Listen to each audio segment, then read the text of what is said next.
Hello student, today I am going to teach class 12th chemistry and topic is conductor. Topic is conductor. तो what is conductor, पहले ही जानेंगे कि conductor क्या होता है। What is conductor? Conductor हम ये सिंपली जानते हैं और पहले से ही पढ़ते आए हैं, जो अपने अंदर से इलेक्ट्रिक करंट को कंडक्ट करता है, जो या फिर जो अपने अंदर से इलेक्ट्रिक करंट को पास करता है उसको इलेक्ट्रिक कंडक्टर या हम सिंपली कंडक्टर कहते हैं। जैसे क्या होता है कि इसका डिफिनेशन आप लिखना चाहे तो लिख सकते हैं, substance which allow the passes of electric current through them are called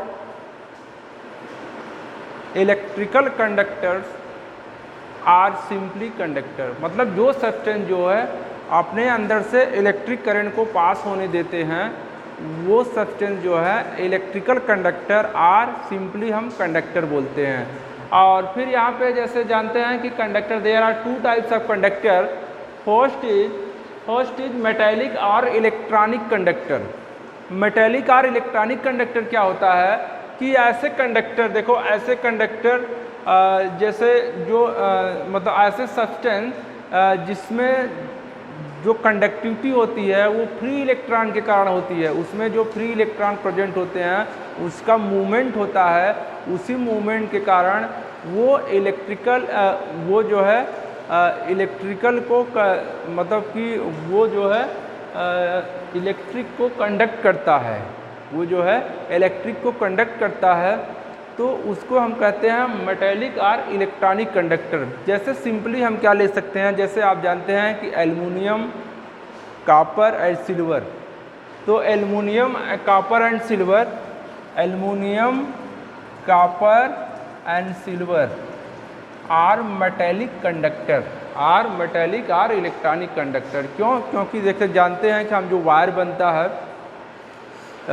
जिससे जो डोमेस्टिक पर्पज़ में वायर बनता है वो या तो सिल्वर का होता है, या तो कॉपर का होता है, या तो एल्युमिनियम का होता है, क्योंकि इसके पास क्या होता है, फ्री इलेक्ट्रॉन होता है। और फ्री इलेक्ट्रॉन के मूवमेंट के कारण ये सब्सटेंस जो है इलेक्ट्रिक को कंडक्ट करते हैं, तो इसको हम कहते हैं मेटेलिक और इलेक्ट्रॉनिक कंडक्टर। फिर सेकंड क्या है, electrolytic conductance, electrolytic conductors. Electrolytic conductors हमने पीछे अभी देखा। इलेक्ट्रोलाइटिक कंडक्टर्स क्या होता है कि जैसे जो सब्सटेंस होता है वो अपने एक्वास फॉर्म में जो है इलेक्ट्रिक को कंडक्ट करता है, उसको कहते हैं इलेक्ट्रोलाइटिक कंडक्टर्स। पीछे इसके बारे में हमने डिटेल पढ़ा है। तो इलेक्ट्रोलाइटिक कंडक्टर क्या होता है, तो वहाँ पे क्या होता है कि इलेक्ट्रोलाइटिक कंडक्टर में जैसे या तो एसिड होता है, या तो बेस होता है, या सॉल्ट होते हैं, वो जो है इलेक्ट्रिक को कंडक्ट करते हैं, यानी अपने अंदर से इलेक्ट्रिक को पास करते हैं, तो वो कहलाते हैं इलेक्ट्रोलाइटिक कंडक्टर्स। तो यहाँ एग्जाम्पल लेना है तो जितने भी इलेक्ट्रोलाइट हैं जैसे एसिड, बेस, सॉल्ट कुछ भी ले सकते हैं, जैसे NaCl हो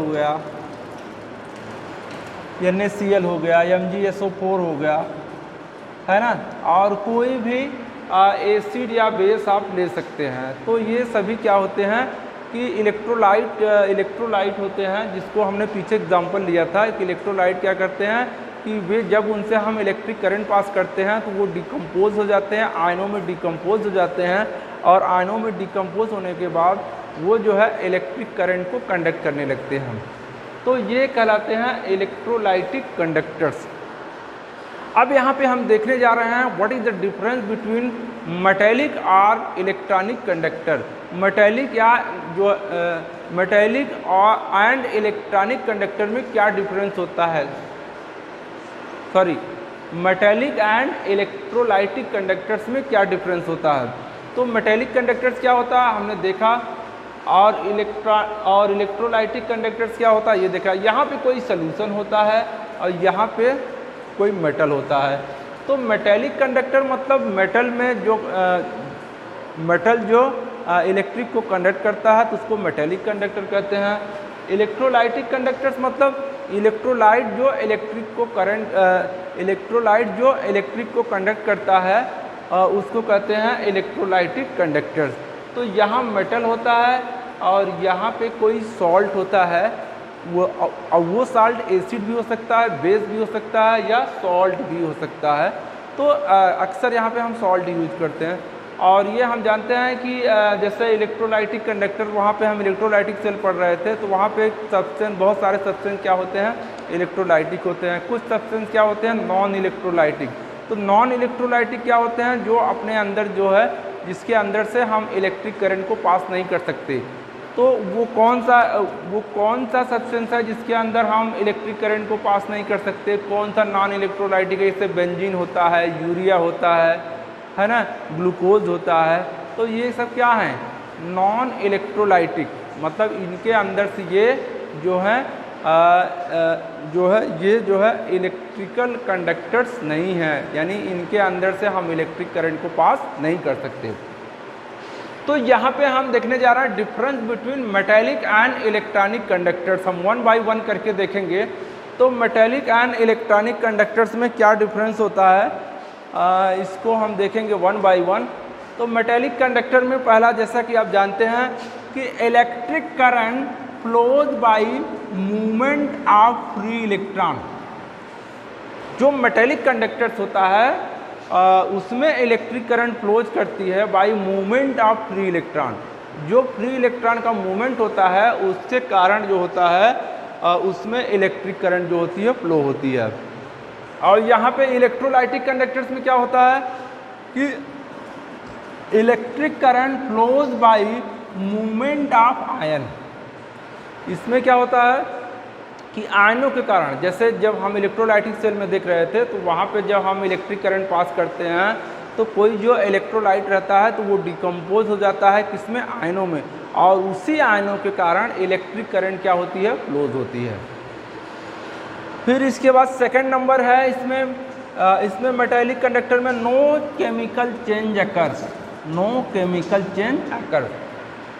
मेटेलिक कंडक्टर्स में जब इलेक्ट्रिक करंट फ्लो करती है तो वहाँ पे कोई केमिकल चेंज नहीं होता, यानी कोई केमिकल रिएक्शन नहीं होता।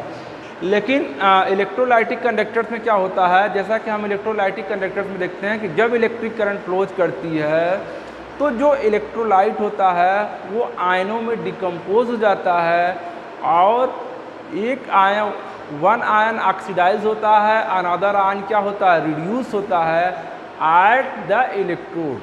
पहले क्या होगा कि इलेक्ट्रोलाइटिक कंडक्टर्स में ये होता है कि जो इलेक्ट्रोलाइट रहेगा जब इलेक्ट्रिक करंट पास करेंगे तो वो डिकम्पोज हो जाएगा आयनों में, और एक आयन जो है ऑक्सीडाइज होगा, दूसरा आयन जो है रिड्यूस होता है एट द इलेक्ट्रोड। जैसा कि हम जानते हैं कि एनोड पे क्या होगा, ऑक्सीडेशन होगा, कैथोड पे क्या होगा, रिडक्शन होगा। तो यहाँ वही लिखा गया है, ions are oxidise or reduced at the electrode. इसमें केमिकल चेंज अकर्स होता है, इसमें क्या होता है, केमिकल रिएक्शन होता है। यहाँ पे क्या होता है कि इलेक्ट्रोलाइट जो होता है आयनों में चेंज होने के बाद वो ऑक्सीडाइज एंड रिड्यूस होता है। तो यहाँ पे ये ऑक्सीडेशन एंड रिडक्शन रिएक्शन होता है, यानी केमिकल चेंज होता है। एंड थर्ड नंबर देखिए, no transfer of matter. Metallic conductor में कोई मैटर का ट्रांसफ़र नहीं होता। मेटेलिक कंडक्टर में कोई मैटर का ट्रांसफ़र नहीं होता। जब कोई केमिकल रिएक्शन नहीं होगा तो मैटर का ट्रांसफ़र भी नहीं होगा। और यहाँ क्या है, transfer of matter in the form of ion. Transfer of matter in the form of ion. जैसा कि इलेक्ट्रोलाइटिक कंडक्टर्स में जो मैटर जो है आयन के फॉर्म में क्या हो जाता है, ट्रांसफ़र हो जाता है। जैसा कि हम जानते हैं, हमने बार बार बता रहे हैं कि इलेक्ट्रोलाइटिक कंडक्टर्स जो होता है, यानी इलेक्ट्रोलाइटिक सेल्स में जब हम इलेक्ट्रिक करंट को पास करते हैं तो वो इलेक्ट्रोलाइटिक को डिकम्पोज कर देता है केटायन एंड एनायन में। तो यहाँ इसको नोट कर लीजिए, फिर हम आगे बढ़ते हैं। कुछ और इम्पॉर्टेंट पॉइंट है जिसको हम लिखते हैं, यहाँ पे नोट कर लीजिए इसको।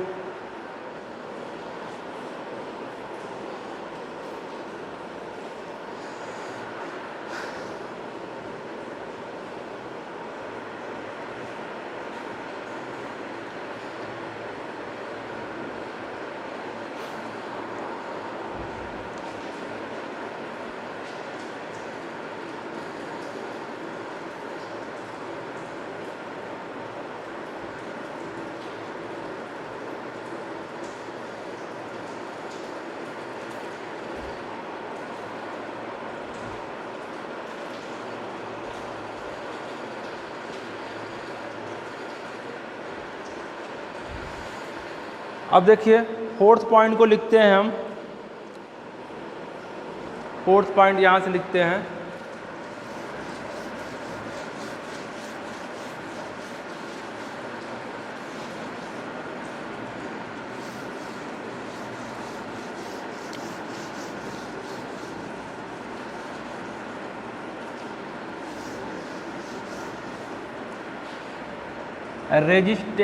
Resistance increases with increase of temperature, with increase of temperature। यानी कि जैसे जैसे टेम्परेचर इंक्रीज करता है तो मेटेलिक कंडक्टर में रेजिस्टेंस भी क्या करता है, इंक्रीज करता है। और यहाँ क्या करता है, यहाँ मतलब इलेक्ट्रोलाइटिक कंडक्टर्स में क्या होता है, resistance decreases with increase of temperature, with increase of temperature.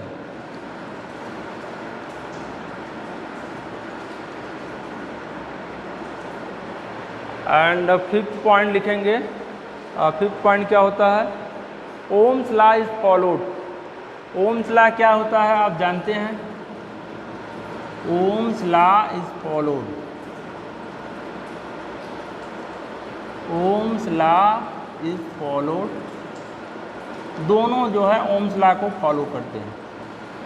ये भी ओम्स लॉ को फॉलो करता है। ओम्स लॉ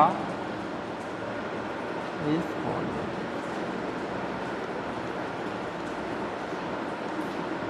ओम्स लॉ क्या होता है, V = IR, जिसको आप फिजिक्स में पढ़ चुके हैं, क्लास 10th में पढ़े होंगे और क्लास 11th 12th में भी पढ़ेंगे। अब इसके बाद 6 पॉइंट है Faraday law is not follow. Faraday law क्या होता है, ये फैराडे लॉ इलेक्ट्रोलाइटिक सेल्स में ही है, जो आपके टॉपिक से रिड्यूस कर दिया गया है।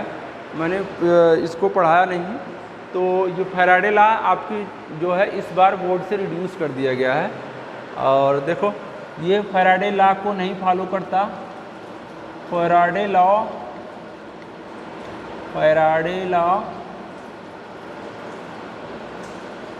Is not followed. Faraday law is not followed.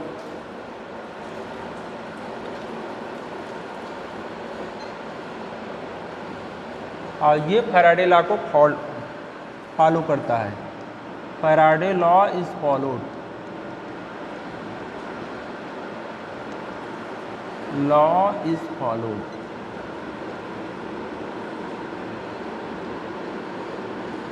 Faraday law को ये फॉलो करता है। फैराडे लॉ क्या है, फैराडे एक साइंटिस्ट का नेम है जिसने अपना 2 लॉ बनाया हुआ है। First law Faraday first law, Faraday second law. ये जो है लॉ जो है इलेक्ट्रोलाइटिक सेल में है, यानी कि ये दोनों लॉज जो है फैराडे लॉ है और ये जो है लॉ जो है इलेक्ट्रोलाइटिक सेल पे हैं। तो इलेक्ट्रोलाइटिक कंडक्टर जो है फैराडे लॉ को फॉलो करते हैं और मेटेलिक कंडक्टर जो है मेटेलिक कंडक्टर जो है फैराडे लॉ को फॉलो नहीं करता। तो अब नेक्स्ट कुछ देखते हैं टॉपिक हम लोग इलेक्ट्रोलाइटिक कंडक्टेंस, कुछ छोटे छोटे टॉपिक्स है और देखते हैं आगे हम कुछ पढ़ते हैं। इस पर कंडक्टेंस के बारे में पढ़ते हैं। कंडक्टेंस क्या होता है इसको 1 by 1 करके देखते हैं। कुछ टॉपिक है इसमें जो बहुत इम्पॉर्टेंट है, बोर्ड से रिलेटेड भी है, तो इसको हम 1 by 1 करके देखते हैं। पहले इसको आप नोट कर लीजिए।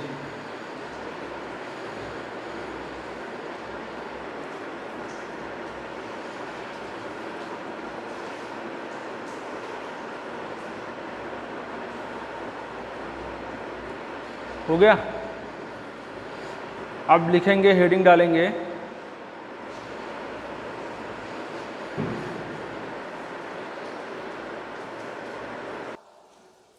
दरवाजा बंद करें। अब हम कंडक्टर से रिलेटेड कुछ टर्म देखेंगे। पहला टर्म है इलेक्ट्रोलाइटिक कंडक्टेंस। तो इलेक्ट्रोलाइटिक कंडक्टेंस यानी कंडक्टेंस क्या होता है, conductance is the property of conductor. यानी कंडक्टेंस क्या होता है कि ये जो है कंडक्टर की एक प्रॉपर्टी होती है। Conductance is the property of conductor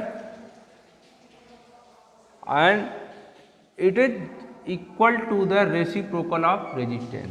ये रेजिस्टेंस का क्या होता है, रेसिप्रोकल होता है। यानी C यानी कंडक्टेंस को हम C से रिप्रेजेंट करते हैं, C is equal to 1/R। और यानी भी किसी भी कंडक्टर का रेजिस्टेंस जितना ज़्यादा होगा उस कंडक्टर की कंडक्टेंस उतना ही कम होगी। यानी ये रेजिस्टेंस के रेसिप्रोकल होता है। रेजिस्टेंस अगर ज़्यादा होगा तो कंडक्टर का कंडक्टेंस क्या होगा, कम होगा। अगर रेजिस्टेंस कम होगा तो उसका कंडक्टेंस ज़्यादा होगा। तो और इसका यूनिट क्या होगा, जैसा कि हम रेजिस्टेंस का यूनिट जानते हैं क्या होता है, ओम होता है। रेजिस्टेंस का यूनिट क्या होता है, ओम होता है, आप फिजिक्स में पढ़े हैं। तो इसका यूनिट क्या हो जाएगा, ओम इनवर्स हो जाएगा। और इसी को बोलते हैं mho, M H U mho, or इसको साइमन्स बोलते हैं, SIEMENS, और इसको साइमन्स बोलते हैं। तो ये पहला टर्म है कंडक्टर का इलेक्ट्रोलाइटिक कंडक्टेंस।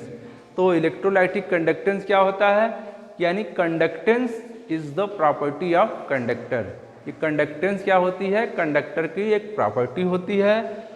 और ये and it is equal to the reciprocal of resistance, और ये रेजिस्टेंस का रेसिप्रोकल होती है। तो और यानी रेजिस्टेंस जो है किसी कंडक्टर का रेजिस्टेंस जितना ज़्यादा होगा उसकी कंडक्टेंस उतना ही कम होगी। अगर रेजिस्टेंस कम होगा तो कंडक्टेंस क्या होगी, ज़्यादा होगी। और इसका यूनिट देख सकते हैं ओम इनवर्स महो, आर इसको साइमन्स बोलते हैं, आर इसको साइमन्स बोलते हैं। दूसरा टर्म जो है कंडक्टर से रिलेटेड है, वो है स्पेसिफिक रेजिस्टेंस। दूसरा है स्पेसिफिक रेजिस्टेंस, इसको नोट कर लीजिए तब लिखते हैं। ये है इलेक्ट्रोलाइटिक कंडक्टेंस, पहला हो गया। दूसरा है स्पेसिफिक रेजिस्टेंस। अब स्पेसिफिक रेजिस्टेंस क्या होता है इसको देखेंगे। Specific resistance number 2, specific resistance. Specific resistance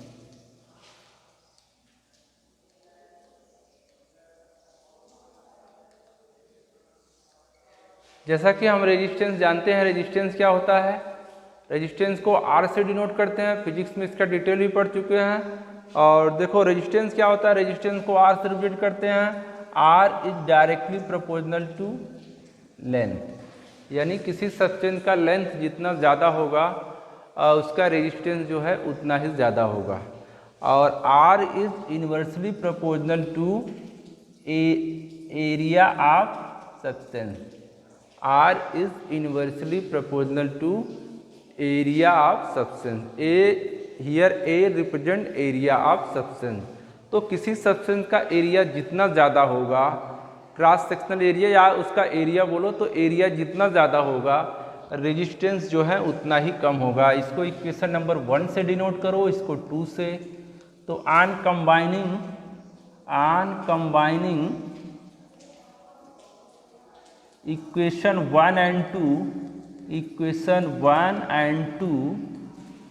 we get R is proportional to L/A। ये प्रोपोर्शनैलिटी हटाएंगे, प्रोपोर्शनैलिटी का साइन हटाएंगे तो एक कांस्टेंट आता है। तो R इज इक्वल टू हो जाएगा rho into L/A। R is equal to rho into L/A। यार रो क्या है, रो ये कांस्टेंट है जिसको बोलते हैं स्पेसिफिक रेजिस्टेंस। स्पेसिफिक रेजिस्टेंस है ना। और इफ यहाँ से इसको डिफाइन कर सकते हैं, if L is equal to if L is equal to 1 centimeter and A is equal to 1 centimetre square, यानी किसी सब्सटेंस का अगर लेंथ 1 सेंटीमीटर है और इसका एरिया जो है 1 सेंटीमीटर स्क्वायर है, तो then R is equal to rho, then R is equal to rho, then R is equal to rho हो जाएगा। यानी the resistance of 1 centimetre cube of a conductor is called specific conductance. यानी इसको कह सकते हो, इसको डिफाइन कर सकते हो, the resistance of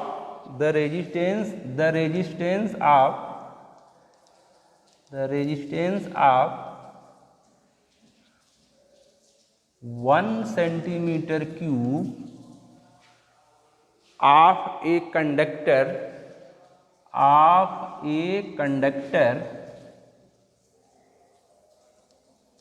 is called specific resistance। यानी 1 सेंटीमीटर क्यूब किसी कंडक्टर का 1 सेंटीमीटर क्यूब का जो रेजिस्टेंस होगा वही क्या कहलाएगा, स्पेसिफिक रेजिस्टेंस। यहाँ क्यूब क्यों हो गया, क्योंकि देखो अगर किसी भी कंडक्टर का उसका एरिया जो है 1 सेंटीमीटर स्क्वायर है और लेंथ जो है 1 सेंटीमीटर है, तो उसका वॉल्यूम कितना हो जाएगा, 1 सेंटीमीटर क्यूब, है ना। We know that volume is equal to area, length into area. तो लेंथ इंटू एरिया का मल्टीप्लाई कर देंगे, लेंथ इंटू एरिया का मल्टीप्लाई कर देंगे तो उसका वॉल्यूम कितना हो जाएगा, 1 सेंटीमीटर क्यूब हो जाएगा। तो यही यहाँ लिखा है, the resistance of 1 centimetre cube of a conductor is called specific resistance. और इसका यूनिट क्या हो सकता है, देखो आप यूनिट निकाल सकते हैं कि रो का यूनिट क्या होगा, स्पेसिफिक रेजिस्टेंस का यूनिट क्या होगा। आप पहले इसको नोट कर लीजिए, फिर इसका हम यूनिट निकालते हैं।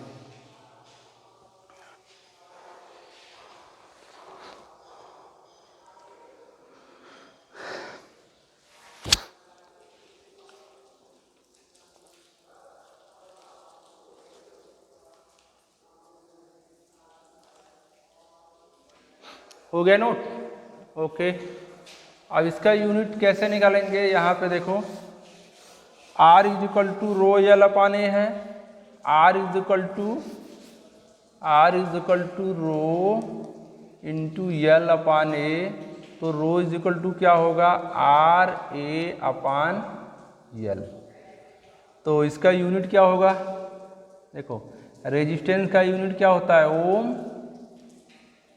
एरिया का यूनिट क्या होगा, सेंटीमीटर स्क्वायर। अगर हम सेंटीमीटर में उसके डायमेंशन को मेजर करते हैं तो ये सेंटीमीटर स्क्वायर हो जाएगा, और ये क्या हो जाएगा, लेंथ का क्या हो जाएगा, सेंटीमीटर। तो यूनिट ओवरऑल क्या हो जाएगा, इसका यूनिट हो जाएगा, ये सेंटीमीटर यहाँ से कट जाएगा पावर 1, तो ये हो जाएगा ohm centimetre. So the unit of specific resistance is ohm centimetre. तो कुछ और हम देखते हैं, जैसे यहाँ पे ए एंड एल, जैसे एरिया एंड लेंथ क्या होता है, इलेक्ट्रोलाइटिक सेल्स के लिए एरिया एंड लेंथ क्या होता है। वहाँ पे जैसे हमने मेटेलिक कंडक्टर में पढ़ा है, तो वहाँ पे जो मेटल होगा उसका जो लेंथ होगा वही क्या हो जाएगा, एल हो जाएगा। जो उसके क्रॉस सेक्शन का एरिया हो जाएगा वही क्या हो जाएगा, एरिया हो जाएगा। तो चूंकि यहाँ हम सेल का जो है हम इलेक्ट्रोलाइटिक कंडक्टर के बारे में भी देख रहे हैं, तो इलेक्ट्रोलाइटिक कंडक्टर में एरिया क्या होता है, लेंथ क्या होता है, उसको भी यहाँ हम देखेंगे। तो इसको हम इरेज करते हैं।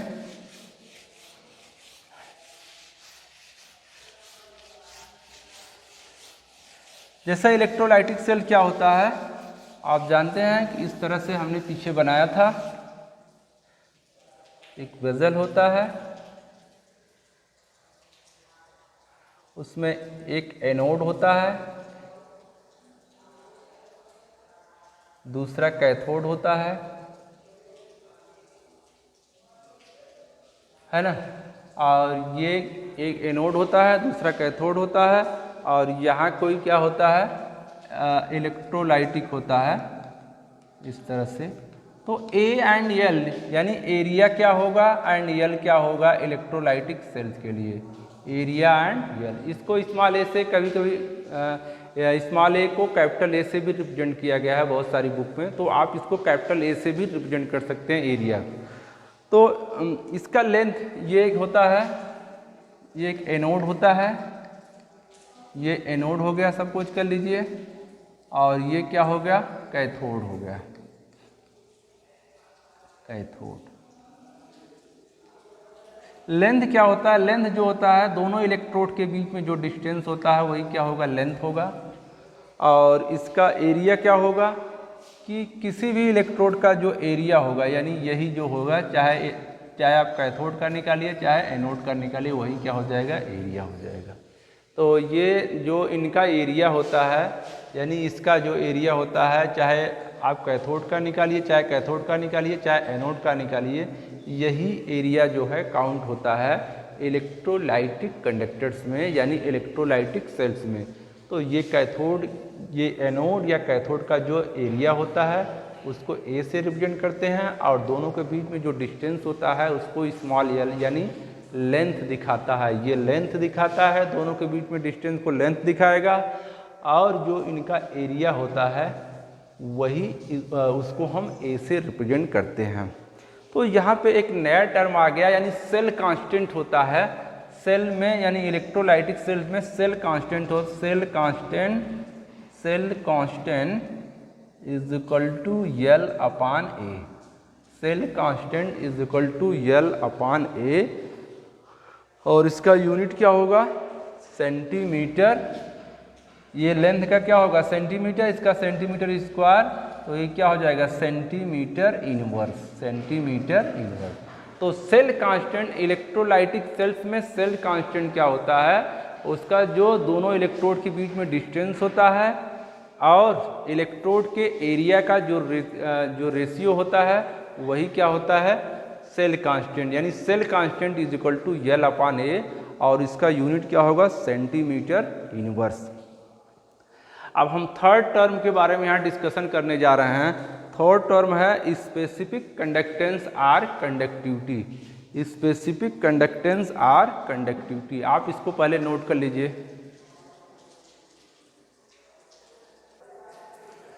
अब नेक्स्ट टर्म पढ़ने जा रहे हैं हम लोग, electric specific conductance or conductivity. Specific conductance or conductivity क्या होती है इसको हम लोग देखेंगे।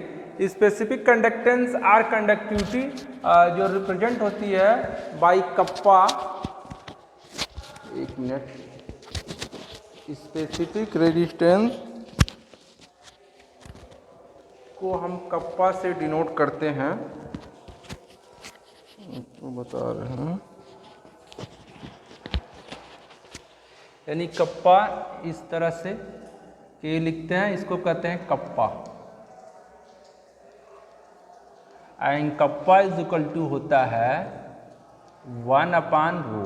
रो क्या है, आप जैसे पीछे देखे थे स्पेसिफिक रेजिस्टेंस होता है, रो क्या होता है, स्पेसिफिक रेजिस्टेंस होता है, और रो इज इक्वल टू क्या, ये हो जाएगा कप्पा इज इक्वल टू हो जाएगा, kappa is equal to rho is equal to R A upon L होता है, तो यहाँ हो जाएगा 1 अपान आर ए अपान यल, तो इज इक्वल टू, या कप्पा इज इक्वल टू हो जाएगा, कप्पा इज इक्वल टू, ये यल ऊपर चला जाएगा, तो यानी 1 अपान आर, इसको लिख सकते हैं 1 upon R into L upon A, 1 upon R into L upon A,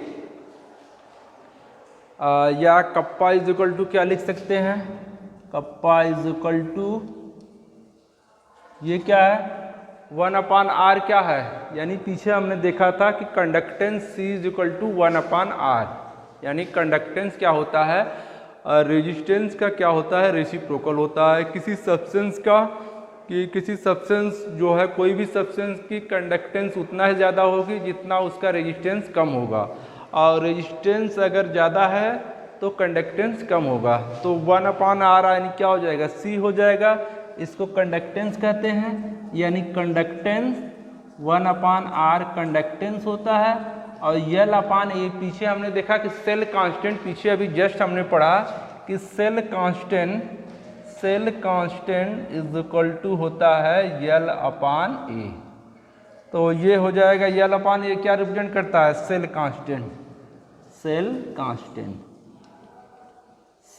constant. तो ये कप्पा इज इक्वल टू क्या हो जाएगा? Kappa is equal to conductance into cell constant. तो कप्पा यानी कप्पा रिप्रेजेंट करता है, मतलब इसको बोलते हैं specific conductance or conductivity, and kappa is the reciprocal of specific resistance. और फिर यहाँ पे रो की वैल्यू रखेंगे, रो इज इक्वल टू होता है RA/L। तो we get kappa is equal to 1/R into L/A। 1/R is the conductance of conductor and L/A is the cell constant of a electrolytic conductor। तो kappa is equal to conductance into cell constant. और इसका unit क्या होगा? जैसा आप इसका unit निकाल सकते हैं, तो इसका यूनिट क्या हो जाएगा? यूनिट हो जाएगा ओम इनवर्स सेंटीमीटर इनवर्स, यानी यहाँ से निकाल सकते हैं। इसका यूनिट होगा ओम इनवर्स, और ये इतना सेंटीमीटर होगा, इसका सेंटीमीटर स्क्वायर हो जाएगा। तो सेंटीमीटर 1 सेंटीमीटर कैंसिल हो जाएगा, 1 सेंटीमीटर कैंसिल हो जाएगा अदर से। तो यानी कप्पा इज इक्वल टू इसका यूनिट निकालना है। तो कप्पा की यूनिट क्या होगी? देखो यहाँ से निकालते हैं, 1/, ये रेजिस्टेंस का ओम होता है, और ये इंटू सेंटीमीटर अपान सेंटीमीटर स्क्वायर हो जाएगा। तो ये हो जाएगा ओम इनवर्स, ये ऊपर जाएगा तो ओम इनवर्स, और ये हो जाएगा centimetre inverse, ohm inverse centimetre inverse. और इसी को कह सकते हैं, ओम इनवर्स को महो बोलते हैं, MHO mho centimetre inverse. Or कह सकते हो साइमन्स सेंटीमीटर इनवर्स।